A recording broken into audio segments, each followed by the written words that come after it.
All and welcome to తైవ్యూ. 90 ఏళ్లుగా Telugu cinema ఎదురు చూస్తున్న గౌరవం, 70 ఏళ్ల చరిత్ర ఉన్న నేషనల్ ఫిల్మ్ అవార్డ్స్ లో ఒక్క తెలుగు నటుడు ఆ స్టేజ్ పై నిలబడి national award for the best actor అందుకున్నారంటే అది ఒకే ఒక్కడు, ఐకాన్ స్టార్ అల్లు అర్జున్. ఇది ఒక నెవర్ బిఫోర్ మైల్ స్టోన్. 30 ఏళ్ల క్రితం చిరంజీవి గారు మిస్ అయింది, అల్లు అర్జున్ గారు తీసుకొచ్చిన అవార్డు కథ ఇది. ఈ రోజు 2 విషయాలు చెప్తా. ఒకటి, అసలు ఈ అవార్డు రావడానికి మనకి ఎందుకింత టైం పట్టింది అనేది. 2, అల్లు అర్జున్ గారు నేషనల్ అవార్డు గెలిచి ఒక never before ever after moment ని ఎలా క్రియేట్ చేశారు అనేది. ఇన్నేళ్లుగా మనం ఎలా తలదించుకున్నామో చెప్తా, మనకి జరిగిన అవమానం చెప్తా, అల్లు అర్జున్ వల్ల ఎలా తలెత్తుకొని గర్వపడుతున్నామో చెప్తా. సో ఇది Allu Arjun best actor award appreciation video అయితే కాదు. పుష్పకి ముందు మనం పడిన కష్టం గురించి అండ్ పుష్ప తర్వాత ఈ బెస్ట్ యాక్టర్ నేషనల్ అవార్డ్ మీద మైండ్ సెట్ ఎలా మారిందో చెప్తా. So let's start never before ever after episode 6, the 70-year journey behind Telugu cinema's first national award for the best actor. First best actor కి national award ఇవ్వడం start చేసినప్పటి నుండి ఏ industry best actor గా ఎన్ని national awards గెలుచుకుందో చూద్దాం. Number 1 Bollywood 28 best actor national awards. Number 2 Malayalam 14 best actor national awards. Number 3 Tamil 9 best actor national awards. Bengali 5, Kannada 4, Marathi 3, English 2. ఇండియాలో బాలీవుడ్ తర్వాత అత్యధిక చిత్రాలు ప్రొడ్యూస్ చేసే ఇండస్ట్రీ అని గర్వంగా చెప్పుకునే తెలుగు ఫిల్మ్ ఇండస్ట్రీ పేరు ఈ లిస్ట్ లో ఎక్కడైనా ఉందా చూడండి. మొన్న అల్లు అర్జున్ గారికి అవార్డు రాబట్టి ఈ లిస్ట్ చివరాఖరిన మన ఇండస్ట్రీ పేరు యాడ్ అయింది తప్పితే 70 ఏళ్లుగా ఇస్తున్న ఈ నేషనల్ అవార్డ్స్ లో ఒక్క తెలుగు నటుడికి కూడా ఆ బెస్ట్ యాక్టర్ అవార్డు తీసుకునే అదృష్టం దక్కలేదు. అదృష్టం అని ఎందుకు అంటున్నా అంటే టాలెంట్ అయితే మన దగ్గర చాలా ఉంది. ఎన్టీఆర్, ఏఎన్ఆర్, ఎస్విఆర్, చిరంజీవి వీళ్ళందరూ మహానటులే. కానీ సౌత్ని, అందులో తెలుగుని వీళ్ళు ఎప్పుడూ చిన్న చూపు చూస్తూనే ఉన్నారు. యాక్చువల్లీ ఈ వీడియో చిరంజీవి గారి దగ్గర నుండి మొదలు పెట్టాలి. మన 90s కిడ్స్కి వజ్రోత్సవం వేడుకలు గుర్తుండే ఉంటాయి. అందులో చిరంజీవి గారు గోవా, ముంబై, ఢిల్లీ ఫంక్షన్స్కి వెళ్తే అక్కడ తెలుగు వాళ్ళకి గుర్తింపు లేదు అని చాలా ఆవేశంగా ఒక బాధతో మాట్లాడారు. 1988లో రుద్రవీణకి నేషనల్ ఇంటిగ్రేషన్ అవార్డు వస్తే అది తీసుకోవడానికి ఢిల్లీ వెళ్ళిన ఆయనకి అక్కడ బాలీవుడ్ స్టార్ పోస్టర్స్ అన్నీ కనిపించాయి. వాళ్ళ గురించి చాలా బ్యూటిఫుల్ గా రాశారు. కానీ సౌత్ విషయానికి వస్తే ఎంజీఆర్ అండ్ జయలలిత గారు డాన్స్ వేస్తున్న ఒక స్టిల్ ఇమేజ్ మాత్రమే పెట్టి వదిలేశారు. ఇంకా ఏ సౌత్ స్టార్ ఫోటో కూడా అక్కడ లేదు. అది నేషనల్ స్థాయిలో సౌత్ కి ఆ రోజుల్లో ఉన్న గౌరవం, గుర్తింపు. ఇక తెలుగు సినిమా విషయానికి వస్తే 30 years బ్యాకే చిరంజీవి గారు ఆల్మోస్ట్ నేషనల్ అవార్డు కొట్టేశారని మీకు తెలుసా? ఆ కథ చెప్తా. 92లో ఆపద్ బాంధవుడు సినిమా రిలీజ్ అయింది. ఆ సినిమాలో చిరంజీవి గారి నటన నిజంగా నా భూతో నా భవిష్యత్ అనే స్థాయిలో ఉంటుంది. చిరంజీవి అంటే బ్రేక్ డాన్స్లు మాత్రమే అనుకుంటే క్లాసికల్ కూడా అద్దరు కొట్టేశారు. యాక్చువల్లీ ఆ year best actor national award ఈ సినిమాకు గాను చిరంజీవి గారికి రావాలి. 60 ఏళ్ల తెలుగు సినిమా చరిత్రలో ఏ నటుడు సాధించలేనిది చిరంజీవి గారు సాధించారు. National award for the best actor అంతా రెడీ అయిపోయింది, ఫైనల్ అయిపోయింది.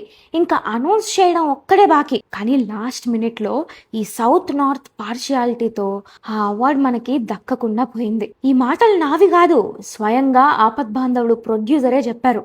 లేకపోతే 30 years బ్యాకే మన చేతిలో నేషనల్ అవార్డు ఉండేది. చిరంజీవి గారి బాధ, ఆవేదనకి ఇదొక కారణం. కానీ అప్పుడు ఆయన అనుకొని ఉంటారా 30 years తర్వాత తన ఇంటి నుండి తనని ఇన్స్పిరేషన్గా తీసుకొని వచ్చిన ఒక యాక్టర్ ఆ నేషనల్ అవార్డు తెస్తాడని? ఎనీవే, ఇప్పుడు కొంచెం అన్నీ కరెక్ట్గా అవుతున్నాయి. కానీ ఒకప్పుడు నేషనల్ అవార్డు రావడం మన తెలుగు సినిమాకి ఎంత గొప్పో అంతే కష్టం కూడా. ప్రతిసారి ఏదో ఒక గోల. లేకపోతే నోబెల్ స్థాయి వచన కవిత్వం రాయగల నా సీతారాముడికి, అదే శాస్త్రి గారికి ఒక్క నేషనల్ అవార్డు కూడా రాలేదు అంటే ఊహించుకోండి పరిస్థితి ఎలా ఉండేదో. 1988లో రుద్రవీణలో ఒక పాటకి శాస్త్రి గారికి నేషనల్ అవార్డు రావాలి. కానీ ఒక్క ఓట్ తేడాతో ఆ రోజు నేషనల్ అవార్డు మిస్ అయ్యారు. ఠాగూర్ నేను సైతం సాంగ్కి సుద్దాల అశోక్ తేజ గారికి నేషనల్ అవార్డు వస్తే ఆ అవార్డు వెనక్కి తీసుకోవాలి అని మన సౌత్ నుండే ఒక లెటర్ వెళ్ళింది అప్పట్లో. అలా ఉండేది మన పరిస్థితి. రుద్రవీణ తర్వాత మళ్ళీ నేషనల్ అవార్డు మీద ఇండస్ట్రీకి ఆశ పుట్టేలా చేసింది 1997 అన్నమయ్య. ఆ మూవీకి నాగార్జున గారికి బెస్ట్ యాక్టర్గా నేషనల్ అవార్డు వచ్చింది. కానీ అది అర్ధాకలి మాత్రమే తీర్చింది. రీజన్, అది best actor special jury award. 1998లో మళ్ళీ ప్రకాష్ రాజ్ గారికి అంతఃపురం సినిమాకి నేషనల్ అవార్డు వచ్చింది. అది కూడా స్పెషల్ మెన్షనే. అండ్ ఆయన అవార్డు తీసుకురావడానికి ఢిల్లీ వెళ్ళినప్పుడు అక్కడ వాళ్ళు షాక్ అయ్యారంట. ఏంటి, తెలుగు సినిమా నుండి వచ్చారా అనేసి. అది పరిస్థితి. అంతే. ఆ తర్వాత మళ్ళీ 2021 పుష్ప వచ్చేంత వరకు నేషనల్ అవార్డు రావడం కాదు కదా, అసలు కనీసం ఆశపడడం కూడా మానేశారు మన వాళ్ళు. నాకైతే బాహుబలి ముందు వరకు ఒక తెలుగు నటుడికి నేషనల్ అవార్డు వస్తుంది, ఇస్తారు అనే ఆలోచన కూడా లేదు. బాహుబలి 1 and 2 కలిపి 5 నేషనల్ అవార్డ్స్ కొట్టింది. ఇదేం రికార్డు కాదు, కానీ బాహుబలి ఒక్క విషయాన్ని మార్చింది. నేషనల్ అవార్డ్స్ వాళ్ళు తెలుగు సినిమాని సీరియస్గా తీసుకోవడం మొదలుపెట్టింది ఇక్కడ నుండే. బయట కంట్రీస్కి ఇండియన్ సినిమా అంటే జస్ట్ బాలీవుడే కాదు, అక్కడ తెలుగు సినిమా అని ఒకటి ఉంది అని ఉన్న కాస్త గుర్తింపుని పదింతలు చేసింది బాహుబలి. ఆ బాహుబలి తన పెద్ద పెద్ద చేతులతో అవార్డ్స్, కలెక్షన్స్, రికగ్నిషన్ అన్నిటినీ తెచ్చేసుకుంది. రెండిటిని తప్ప. రెండోది చివర్లో చెప్తా గానీ, national award for the best actor Baahubali ప్రభాస్కి రాలేదు. అప్పుడే మొదలైంది అల్లు అర్జున్ పుష్ప మూవీ. నాకు బాగా గుర్తు, డీజే మూవీ టైంలో రివ్యూస్ గురించి మాట్లాడుతూ చాలా మందికి కమర్షియల్ సినిమా అంటే రెస్పెక్ట్ లేదు. కమర్షియల్ సినిమా అంటే మల్టీ జానర్ ఫిల్మ్, ప్రపంచంలో ఎక్కడ లేని యునిక్నెస్ మన కమర్షియల్ సినిమా, దాన్ని మనమే ఓన్ చేసుకోవట్లేదు అని బన్నీ అంటే చాలా మంది నవ్వారు. అలవైకుంఠపురం టైంలో కూడా కమర్షియల్ సినిమాలోనే నేను ఆ రిఫైనిటీ తీసుకొస్తా, డిగ్నిటీ తీసుకొస్తా, పిచ్చకి పేళ స్టార్ పర్ఫార్మెన్స్ ఇస్తా అంటే ఎవరు పట్టించుకోలేదు. కానీ బన్నీ నోటి నుండి ఆ మాటలు ఏదో నాలుగు చివరన పుట్టుకొచ్చేసినవి కావు. అది తను బలంగా నమ్మిన సిద్ధాంతం అని పుష్ప సినిమా నిరూపించింది. తన నోటి నుండి వచ్చిన ప్రతి అక్షరాన్ని నిజం చేసి చూపించారు. పుష్ప అనే కమర్షియల్ సినిమాని దేశమంతా ప్రేమించేలా చేశారు. తన పర్ఫార్మెన్స్తో దేశం నలుమూలలా ఉండే జనానికి పిచ్చెక్కిపోయేలా చేశారు. బన్నీ మాట ఏది ఒట్టి మాట కాదు, అన్నాడంటే అవుద్ది, అంతే, అన్నట్టే అయింది. 69th national award for the best actor goes to Telugu actor Allu Arjun. ఇది కదా అసలు మజా, మన ఊహల్లో కూడా లేనిది. చెప్పి మరీ కొట్టాడు బన్నీ. ఎన్నేళ్లైనా సువర్ణాక్షరాలతో నిలిచిపోయే మొమెంట్ ఇది. ఇండస్ట్రీ 70 ఏళ్ల ఆకలిని బన్నీ తీర్చేశాడు. కానీ అసలు పుష్పకి అల్లు అర్జున్ గారు ఎందుకు నేషనల్ అవార్డ్ డిజర్వ్డ్ యాక్టర్? నా దగ్గర చెప్పడానికి మాటలుండి ఈ క్వశ్చన్ వేసాను తప్పితే, సినిమాలో తన పర్ఫార్మెన్స్ చూసిన ఎవ్వరి మైండ్ లోకి ఈ క్వశ్చనే రాదు. యునానిమస్ డెసిషన్ అది. పుష్ప అనే క్యారెక్టర్ ని ప్లే చేయడం అంటే మేకప్ వేసుకొని కెమెరా ముందు నిలబడ్డం కాదు, తన బాడీని, వాయిస్ ని, వాక్ ని, డైలెక్ట్ ని, సైకాలజీని మొత్తం మార్చుకోవడం. పుష్పగా కనిపించడం కాదు, పుష్పలాగా బతకాలి. బన్నీ అది చేశారు.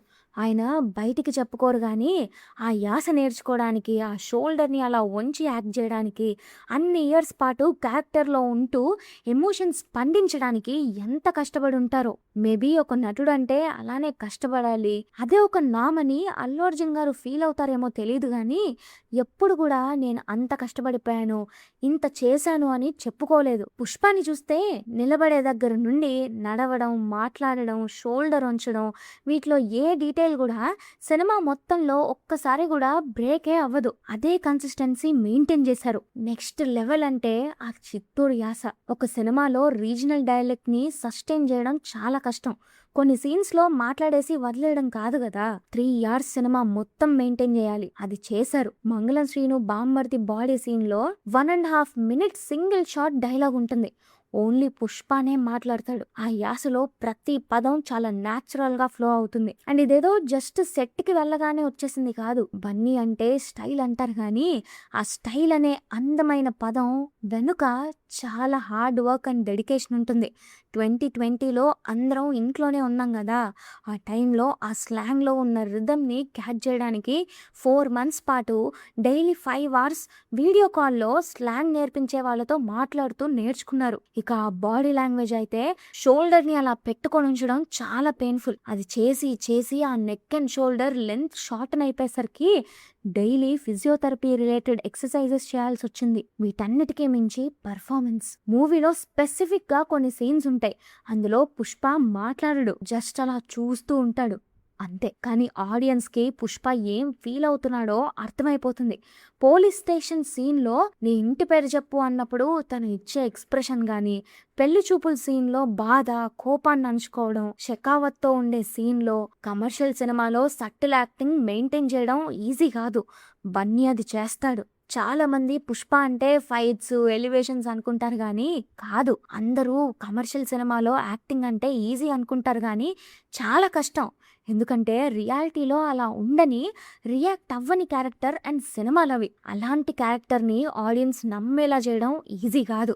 ఏదో కొన్ని ఇయర్స్ పాటు కమర్షియల్ సినిమా అంటే జస్ట్ 6 పాటలు, 4 ఫైట్లు టెంప్లెట్ వల్ల ఈజీ అయిపోయింది. కానీ కమర్షియల్ సినిమాలో ఆడియన్స్ని ఇన్వాల్వ్ అయ్యేలా చేయడం, కన్విన్స్ చేయడం చాలా కష్టం. పుష్ప పక్కన పెట్టండి, బోయపాటి హీరో అంటే బాలయ్య బాబు తప్ప మిగతా హీరోస్కి అండ్ క్యారెక్టర్స్కి పెద్దగా కనెక్ట్ అవ్వం. అలాంటిది సరైనోడు సినిమాతో బన్నీ అది చేశారు.